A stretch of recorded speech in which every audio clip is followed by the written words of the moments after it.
Hey, what's going on guys, my name's Raph, and today episode 77 of the Pokemon Journeys anime aired in Japan. Wow, what an outstanding hyperclass battle this was. Ash ended up defeating Volkner once again and ended up ranking 64th in the hyperclass. Besides this, a very important character was confirmed to return. A ton of new merchandise has also surfaced, potentially teasing the return of a very special character and the next big evolution for one of Go's Pokemon. We also received the titles for episodes 79, 80 and 81. There's a bunch of information to cover, so let's jump straight into it. Don't forget to leave this video a like to show support. I'll be sure to bring out my next video shortly. Make sure to subscribe if you're not ready to keep up to date, and without further ado, let's begin. This week has been a pretty big one for Pokemon. We found out a ton of new information from the Pokemon Presents, revolving around Pokemon Brilliant Diamond, Shining Pearl, and Legends Arceus. I'm really looking forward to these games, and Sinnoh is my favourite region, and so were the original games themselves. The Hisui region with form variants of Pokemon looked amazing too. But let's talk about Anipoke. So it was rumoured that today we would be receiving a new opening or special preview trailer. However, that once again got debunked, raising some eyebrows at someone's credibility. On the other hand, they did come in clutch by teasing something big would be revealed at the end of today's episode, and that something ended up being the return of Cynthia. I've made numerous videos relating to the merchandise that could tease her return, and it looks like we got just that. Cynthia has been confirmed to be in the Masters 8, indicating that Ash will battle her after 9 years since her last appearance. It's the perfect way to promote the Sinnoh remakes, and now that we know that a winter special episode surrounding Dialga and Palkia is coming, I hope she too will have some relevance alongside Dawn in this. This frame does show B alongside other Master 8 trainers, but if we think logically,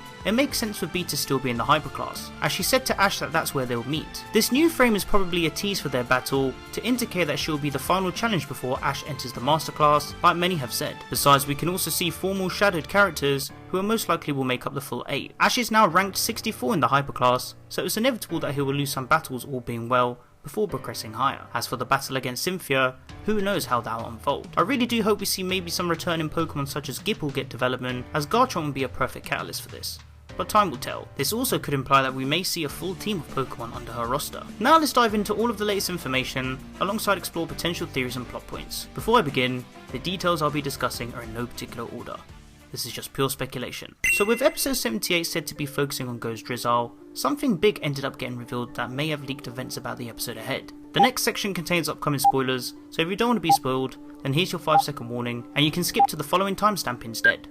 September's issue of Koharu ended up being revealed early, and we learned some pretty interesting information about the manga chapter. The latest chapter of Mashito Gomi's Pocket Monsters, The Story of Satoshi and Go, ended up revealing a plotline regarding Go's Drizzle, which surprisingly leaked the evolution event of it evolving into Inteleon. We know Drizzle was keen to become an Inteleon after being inspired by Jacqueline's Inteleon, and it appears that this evolution could be happening in episode 78. This isn't the first time the manga has teased or leaked events, as we've seen similar situations happen with Go's Scorbunny being caught. Now this evolution may be controversial, as of course, we haven't seen Drizzle do much since Go cared for it after being depressed. However, I do have faith that the episode ahead will complement this evolution, and after all of the merch surrounding it, I'm sure it will be worth the evolution at the sudden moment. Moving on, we have the episode titles for episodes 79, 80 and 81. Episode 79 is titled The Moon and Sun, Chloe and Haruhi. The summary states the following. Ash, Go and Chloe visit the Eclipse Castle in the Johto region so they can meet an Espeon and an Umbreon. But believe it or not, they find a girl named Haruhi who looks exactly like Chloe. Haruhi tells them that she's been appointed the new mistress of Eclipse Castle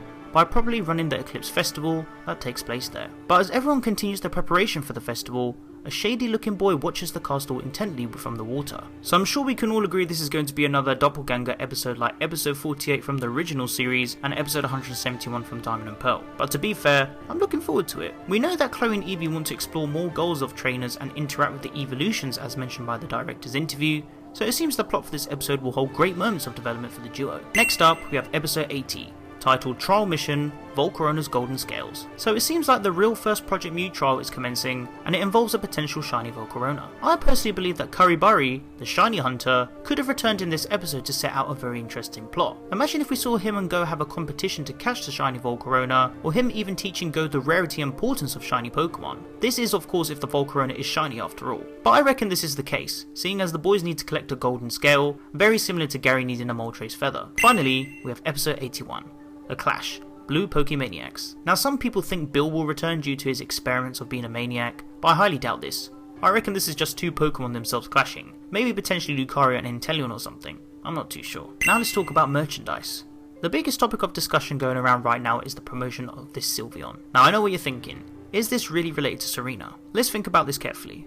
So many sets have been showing various evolutions over the course of the anime, and I think this one is no different. The likely options are that it's either owned by a trainer that Chloe will encounter, owned by Serena, or even heck Valerie could make some odd return. Even though the XY gang are still due to return in this series, I reckon Serena won't be coming for a while. But who knows, I could be wrong. Maybe Ash and Go travel to Hoenn and end up meeting her. Time will tell. There is of course the famous calendar that has been seen to tease events or just show some of it in relation. For example, the months March and April showed Unova, and then we got the Iris return in May. Alola was July and August, and we then set back to Alola last week. Kalos is showing the months of November and December, so it depends if this will fall in line with events, showcasing us the return of Bonnie and Clemon, and maybe Serena. But this is all just an estimation, so take it with a pinch of salt. Overall, Pokemon Journeys is continuing its thrilling cycle of bringing us hype. So many new events are set to debut soon, and I wonder who will be Ash's next Hyperclass challenge. As for the new opening and next special preview trailer, we continue to wait in suspense. Seeing as now we have confirmation of Cynthia in the Masters 8, maybe either a new piece or visual content will be revealed to coincide and visualize upcoming events in due course. But why not let me know what you guys think in the comment section down below. If you guys would like to interact with me, then be sure to follow me on Twitter and join the Team PokeRef Discord server to discuss all things Pokemon. You can find the rest of my social networks on screen and in the description below. If you enjoyed the video, then be sure to leave it a like, as your support is greatly appreciated. Don't forget to share the video with your friends. Finally, make sure to subscribe to keep up to date on my videos, and click on the little bell to enable notifications so you guys get notified when I upload a new video. I hope you guys enjoyed this video, and be sure to stick around for more Pokemon content. Thank you so much for watching, and I'll catch you guys in the next one.